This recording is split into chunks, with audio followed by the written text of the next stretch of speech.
इकाई 4 तनाव का प्रभाव। प्रश्न नंबर 1, तनाव का प्रभाव क्या है? उत्तर, तनाव या तनावपूर्ण स्थितियों का व्यक्ति के शारीरिक और मानसिक स्थिति पर गहरा प्रभाव पड़ता है। ये तनाव व्यक्ति के स्वास्थ्य पर हानिकारक प्रभाव डालता है। ध्यान देने वाली बात यह है कि अलग अलग व्यक्तियों पर इस तनाव का प्रभाव अलग अलग होता है।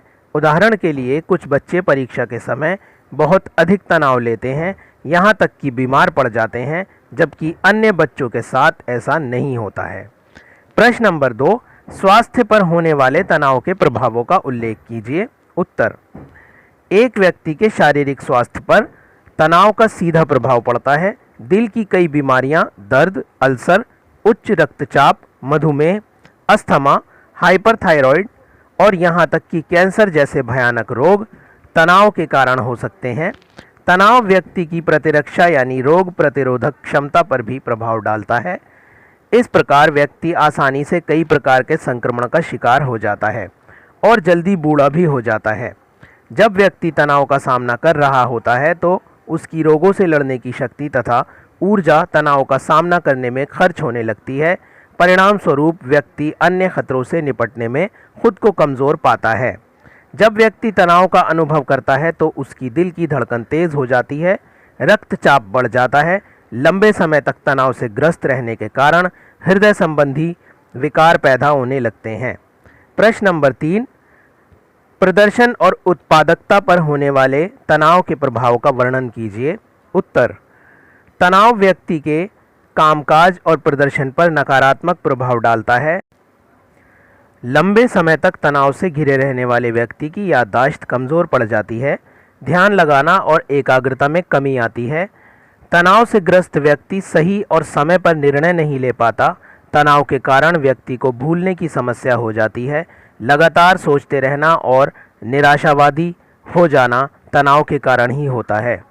इन सभी परिवर्तनों के परिणाम स्वरूप व्यक्ति के प्रदर्शन और उत्पादकता पर नकारात्मक प्रभाव पड़ता है। प्रश्न नंबर 4, संबंधों पर तनाव के प्रभाव का उल्लेख कीजिए।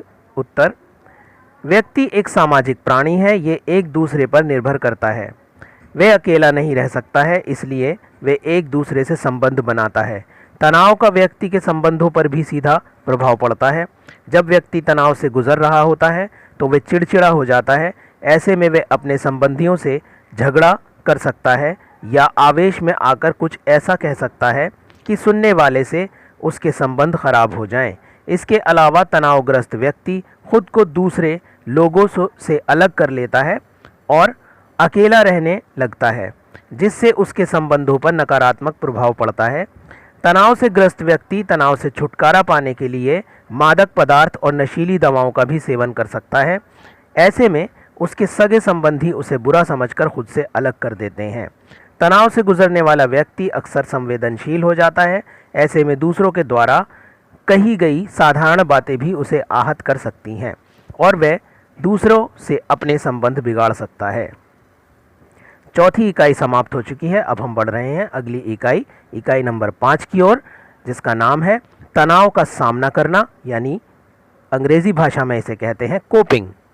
प्रश्न नंबर 1, सामना करना अर्थात कोपिंग किसे कहते हैं? उत्तर, एक व्यक्ति द्वारा अनुभव किए गए तनाव से निपटने की कोशिश को सामना करना या अंग्रेजी भाषा में कोपिंग कहा जाता है। यदि व्यक्ति के पास प्रभावी कोपिंग कौशल है तो वे तनाव से प्रभावशाली ढंग से निपट सकेगा। इसके विपरीत यदि कोपिंग कौशल अप्रभावी है तो तनाव का सामना ठीक से नहीं कर पाएगा। प्रभावी कोपिंग न केवल तनाव को कम करता है बल्कि लंबे समय तक तनाव को दूर रखने में मदद करता है, जबकि अप्रभावी कोपिंग केवल कुछ समय तक ही तनाव को दूर कर पाता है। प्रश्न नंबर 2, सामना करना अर्थात कोपिंग का उद्देश्य क्या है? उत्तर, सामना करना या कोपिंग का मुख्य लक्ष्य या उद्देश्य है तनाव से निपटना ताकि व्यक्ति पर तनाव का प्रभाव कम से कम हो। कोपिंग का उद्देश्य ये भी है कि व्यक्ति नकारात्मक विचारों से बचा रहे और मानसिक रोगों से ग्रस्त होने की संभावना को कम कर सके।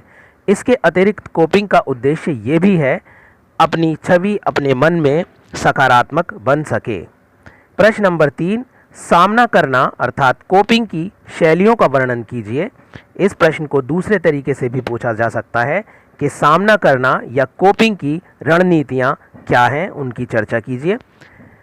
उत्तर: सामना करना अर्थात कोपिंग की शैलियां या रणनीतियों का उल्लेख इस प्रकार है। पहला, पूर्व सक्रिय सामना करना कोपिंग। इस शैली या रणनीति के अंतर्गत व्यक्ति सीधे तनावपूर्ण स्थिति या घटना का सामना करेगा। व्यक्ति तनाव उत्पन्न करने वाली स्थिति के विषय में बेहतर विचार विकसित करेगा और सीधी कार्रवाई करेगा। सक्रिय कोपिंग के चरण यानी स्टेप निम्नलिखित हैं। पहला चरण है संसाधनों का संचय।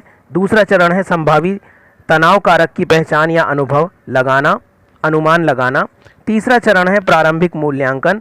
चौथा चरण है तनावपूर्ण स्थिति से निपटने के लिए प्रारंभिक प्रयास। और पांचवा चरण है प्रतिक्रिया लेना और उसका उपयोग करना। अब हम बढ़ रहे हैं अगली रणनीति या अगली शैली की तरफ, जिसका नाम है परिवर्जित सामना करना कोपिंग। इस शैली या रणनीति के अंतर्गत व्यक्ति तनाव उत्पन्न करने वाली स्थिति से बचने की कोशिश करेगा या तनावपूर्ण घटना को कम महत्व देगा। इस प्रकार व्यक्ति तनावपूर्ण स्थिति से मुंह फेरना जैसा व्यवहार प्रकट करेगा। इस शैली का प्रयोग करने वाला व्यक्ति न केवल तनाव और चिंता का अनुभव करेगा बल्कि अपने आत्मविश्वास पर भी नकारात्मक प्रभाव डालेगा। अगली शैली या रणनीति है संवेग केंद्रित सामना करना कोपिंग।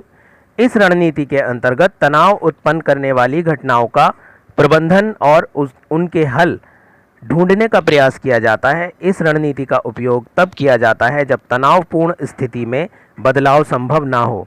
इसलिए व्यक्ति तनाव उत्पन्न करने वाली घटनाओं के साथ सामंजस्य स्थापित करता है और हल ढूंढने की कोशिश करता है। इस शैली का उपयोग पुरुषों की तुलना में महिलाएं अधिक करती हैं। इस रणनीति का उपयोग करके दीर्घकालिक तनाव को कम किया जा सकता है। अगली शैली है समस्या केंद्रित सामना करना कोपिंग। इस रणनीति के अंतर्गत समस्या के स्रोत की पहचान करना शामिल है ताकि समस्या से निपटा जा सके या फिर उसे कम से कम किया जा सके। इस रणनीति में तनावपूर्ण स्थिति पर नियंत्रण करना, उस समस्या के विषय में सूचना प्राप्त करना और उस स्थिति के नकारात्मक और सकारात्मक पहलुओं का मूल्यांकन किया जाता है। यहाँ पर इकाई नंबर 5 समाप्त हो गई है। और यूज़फुल वीडियोस को प्राप्त करने के लिए जुड़े रहें हमारे चैनल से।